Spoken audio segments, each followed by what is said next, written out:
Peking বিশ্ববিদ্যালয়ে অধ্যাপক ইউনুসকে সম্মানসূচক ডক্টরেট ডিগ্রি প্রদান।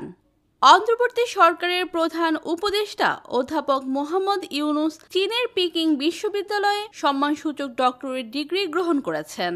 তিনি বিশ্ববিদ্যালয়ে বক্তব্য দেন। আজ শনিবার সকাল 10টার দিকে পিকিং বিশ্ববিদ্যালয়ের অনুষ্ঠানে যোগ দেন প্রধান উপদেষ্টা। সেখানে তাকে সম্মানসূচক এই ডিগ্রি দেয়া হয়। অধ্যাপক ইউনুস আজ দেশে ফিরবেন বলে আশা করা হচ্ছে। গতকাল শুক্রবার সকালে বেইজিংয়ে অধ্যাপক মোহাম্মদ ইউনুসের সঙ্গে আলোচনায় চীনের প্রেসিডেন্ট শি জিনপিং বাংলাদেশের সঙ্গে সম্পর্ককে পরের ধাপে নিতে কাজ করার আকাঙ্ক্ষা ব্যক্ত করেছেন। বেইজিংয়ের গ্রেট হল অব দ্য পিপল দুই নেতার মধ্যে ঘণ্টাখানেক দ্বিপক্ষীয়, আঞ্চলিক ও আন্তর্জাতিক নানা বিষয়ে আলোচনা হয়েছে। বৈঠকে অধ্যাপক মোহাম্মদ ইউনুস শান্তি, সমৃদ্ধি ও স্থিতিশীলতা প্রতিষ্ঠায় চীনের জোরালো ভূমিকা কামনা করেছেন।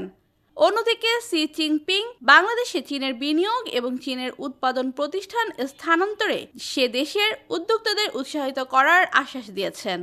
দুই শীর্ষ নেতার দ্বিপক্ষীয় বৈঠক শেষে সহযোগিতার নানা বিষয়ে একটি চুক্তি ও 8টি সমঝোতা স্মারক সই হয়েছে।